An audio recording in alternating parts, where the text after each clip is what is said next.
Everybody keeps asking what it actually costs to live full time in an RV, so I finally sat down and added everything up.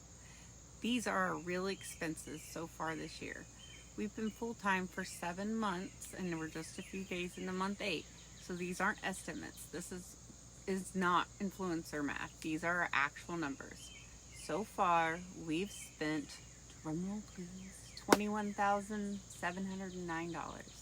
Now, before anybody panics, let's break it down where the money actually went.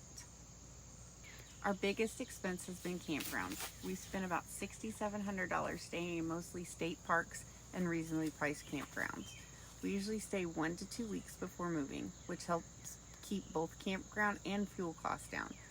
Our next biggest expense is groceries at $9,100. We cook almost everything at home. We usually make 6 to 7 home chef meals every week, and every other week, a couple of those meals feed 4 people. Since October, we've made well over 200 home chef meals, so while our grocery bill is higher than some people would expect, we save a lot of money by not eating out all the time.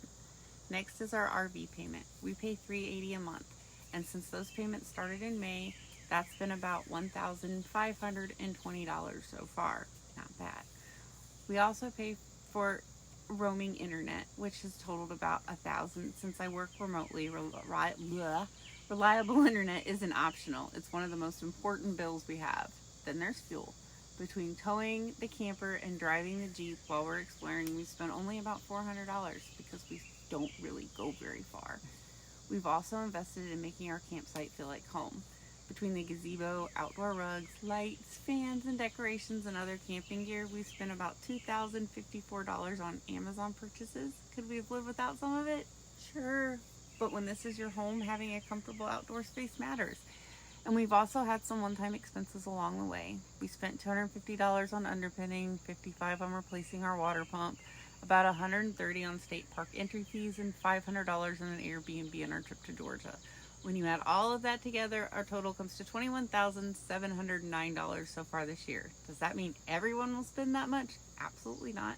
If you already own your RV outright, don't work from the road, boondock more, or stay in one place for months at a time, your numbers could be much lower. On the flip side, if you're staying at a luxury RV resort, moving every few days, eating out constantly, or financing a much more expensive rig, you'll probably spend quite a bit more.